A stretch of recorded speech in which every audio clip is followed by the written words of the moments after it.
Hello! Naalala niyo pa ba ang street interviews namin kanina sa Seiyu at Seimi? At ngayon, oras na para kami naman ang magbigay sa inyo ng mga opinion namin dito sa Say It Together!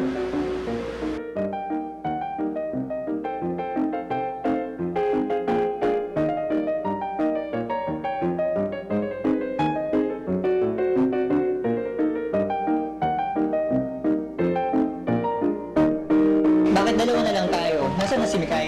Hindi, kasi sabi sa akin ni Keroro kanina na may laraw ng napakaraming Asian novela si Mikay. Nakakagabi, nagmarathon, tapos ngayon, Napuyat. wala mo.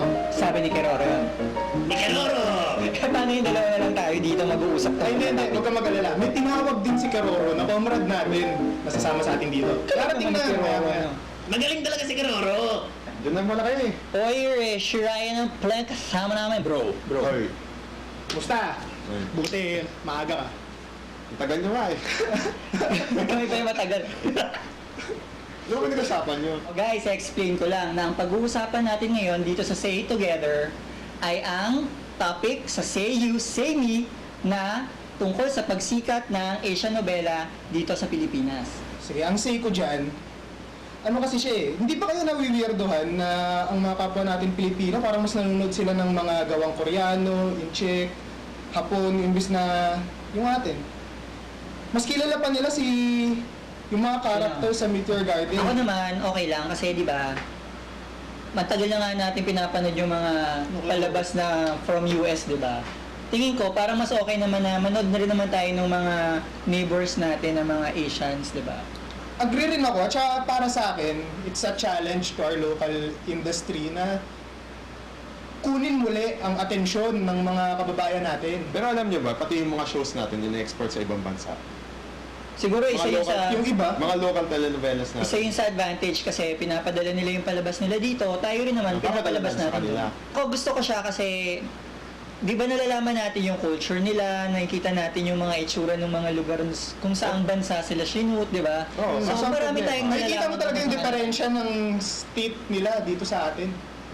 Oo, at saka Oo. dahil doon, nag-i-improve yung mga soap operas din natin kasi may mga natututunan din tayo sa kanila. True, kasi minsan, mapapansin mo, parang globalization na din, pati sa mga shows. As in, yung mga Korean novelas, hindi lang naman sa Philippines yan, nasa Japan yan, sa Taiwan, sa Southeast Asia, pinapalabas yan. Tapos, yung mga ano naman natin, mga shows natin dito, mga telenovelas natin, nasa South America, nasa Venezuela, nasa Africa, sumisikat yan. Yung pangako sa'yo, sumikat yun sa 31 countries according sa Wikipedia.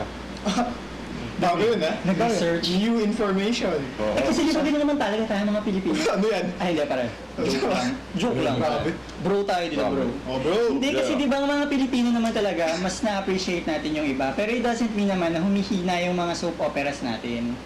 Tingin ko nga mas napapaganda kasi di ba tayo mga Pilipino, may hilig talaga tayong manood. Pero at least ngayon, mas maraming variety silang napapanood na kumbaga hindi lang mga Amerikano, eto Asian, mga kapitbahay nating mga bansa na natututunan rin naman natin yung mga kultura nila, tsaka di ba yung mga lugar nila, pati pagkain nila, natututunan natin ma-appreciate. Mga So, mannerisms. at least para sa akin, nawawala lang yung barrier na parang, oh, bansa ko to, bansa mo yan, gano'n. At least ngayon, parang mas nagiging open tayo sa lahat. In my humble opinion, Oh, sige. we should take it as a challenge para taasan pa natin ang quality ng mga shows natin. So, sa susunod, hindi na natin kailangang maghanap sa other countries for high quality shows. Okay, tingin ko naman hindi naman humina yung mga soap operas natin eh. Tsaka sa mga nagdadrama na yung mga Oo. historians, yung mga gustong Filipino sila, makabayan. So, kung naging challenge man yun sa kanila, dapat pakita nila na kaya nilang tapatan, kaya nilang galingan. Hindi yung nagreklamo sila pag nakita nila mas maganda yung Yun mga nga. palabas Pero nila. ibig sabihin nyo ba mas maganda talaga yung palabas nila? Kasi ako hindi ako naniniwala na mas maganda yung palabas nila. Tingin ko, pinapanood lang sila kasi bago lang sa ngayon. Feeling Pero ko mas malakas ang hype niya. Sa ngayon lang siguro. Pero ang mas Sa promotion? maganda, Oo. di ba dati nung panahon ng Mexican novelas, parang uso yung mabilis yung facing, di ba? In Oo. 6 months, tapos agad yung story. Dati kasi yung telenovela natin. Talaga. Pero Dalawang grabe, taon eh. umabot ng taon Oo, eh. hanggang magdibo na yung yung bata, di ba? Talagang nakompleto niya yung palabas. Pero ngayon, di ba, napansin mo, natutunan din natin yun na, mabilis na yung facing. Ngayon naman sa Korean novela, sa mga ibang Asian novelas, Medyo mas maikli. natututunan natin na talagang yung mga drama, iba yung directing kasi medyo comical ngayon, mas masaya Oo. panoorin. Actually kasi nanonood rin ako ng local shows, kaya nga ganito stand ko, di ba? Di ba kasi globalization na, so lumalakas na yung yung mga production ng ibang bansa kasi ini-import na, naglalaban-laban na sila, hindi lang US, pati European countries, pati South American, hindi lang Asian, di ba? Kaya kailangan gusto galingan natin. O kaya patikim pa lang yan ng ating portion na ito. Kung kaya naman na umiinit ang ating balitaktakan, Oo nga eh. balitaktakan. Pero syempre kailangan tapusin natin dahil mag-overtime na tayo at wala na tayong oras. So, go! So, sana hanap-hanapin nyo ulit ang ating portion na Say you? Say me! Say It Together!